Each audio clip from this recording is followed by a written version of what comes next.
एक लड़का जिसका नाम आनंद था। वह काफ़ी गरीब था। उसके पास ना तो कुछ खाने को था और ना ही रहने को घर था। वह अपने दोस्त के घर रहा करता था। उसने एक छोटी सी कंपनी में नौकरी करना शुरू कर दिया। धीरे धीरे उसके पास काफ़ी पैसे हो गए। कुछ सालों में वह काफ़ी धनी हो गया, लेकिन अभी भी उसके अंदर कुछ कमी का एहसास होता था। बचपन में ही उसके माता पिता इस दुनिया से चले गए थे। उसने कभी प्रेम को नहीं जाना था। एक दिन जब वह अपने किसी काम से बाहर गया था तो उसे एक लड़की दिखी जो कि काफ़ी अच्छी और खूबसूरत थी। उसको देखते ही आनंद को उस लड़की से प्रेम हो गया। वह काफ़ी देर तक उस लड़की की ओर देखता रहा। कुछ देर बाद वह लड़की वहाँ से चली गई। कुछ दिनों तक आनंद उस लड़की को खोजता रहा, लेकिन वह लड़की न मिली।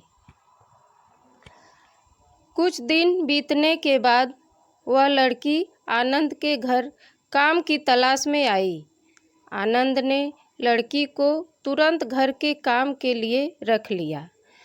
जब वह लड़की आनंद से बात कर रही थी तो आनंद घबराहट में शब्द भी साफ से नहीं बोल पा रहा, जिससे लड़की को लगा कि यह लड़का गूंगा है।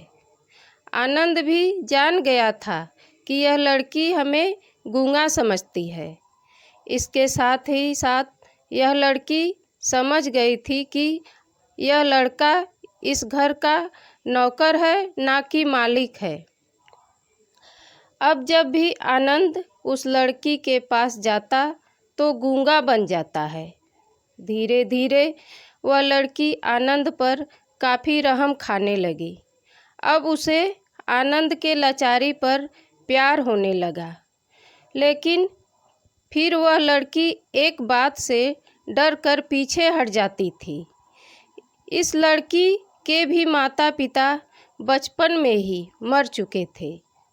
इस लड़की को इसके चाचा ने पाला था और वह चाहता था कि वह जब तक जिंदा रहे यह लड़की उसके खाने और पीने का पैसा दे। लड़की का प्रेम हद से भी बाहर जाने लगा। आनंद के एक खांसी पर भी वह लड़की दौड़े उसके पास पहुंच जाती थी। अब आनंद भी समझ गया कि इस लड़की को मुझसे प्रेम हो गया है। आनंद भी बहुत ज़्यादा उस लड़की से प्रेम करता था। उसने पहले लड़की के बारे में सब कुछ पता किया।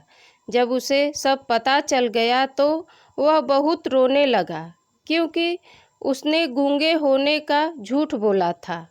अब वह दिनों रात रोने लगा। लड़की अपने सैलरी में से आनंद की इलाज करवाने को कहती थी। एक दिन सुबह ही उस लड़की को पता चला कि वह आनंद हॉस्पिटल में भर्ती है।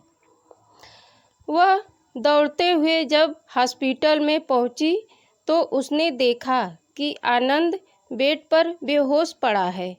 उसके आसपास काफ़ी मशीन लगी हुई थी।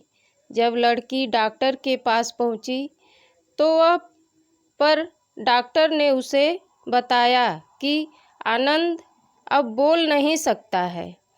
उसने अपनी जीभ को काटने की कोशिश की है। इसके साथ ही उस डॉक्टर ने उस लड़की को एक पत्र दिया। उस पत्र में लिखा था, मैं एक काफ़ी धनी लड़का हूँ। जिस घर में तुम काम करती हो उस घर की मालिक मैं ही हूँ, लेकिन इसके साथ ही मैंने तुमसे एक बहुत बड़ा झूठ बोला है कि मैं एक गूंगा हूँ। अब इस झूठ का प्रायश्चित करने के लिए मैं ऐसा काम करने जा रहा हूँ। इसके साथ ही तुम मेरे घर से मेरे मैनेजर से पैसों को लेकर अपने चाचा को दे देना और एक नई ज़िंदगी की शुरुआत करना। अगर हो सके तो मुझे माफ़ कर देना। तुम्हारा दोषी। इस पत्र को पढ़ने के बाद उस लड़की के आँख आंसू से भर आए। वह दौड़ते हुए मंदिर गई। उसने भगवान के सामने कसम खाए कि जब तक आनंद बोलने नहीं लगता है तब तक वह कुछ नहीं खाएगी, भले ही वह मर क्यों न जाए। धन्यवाद।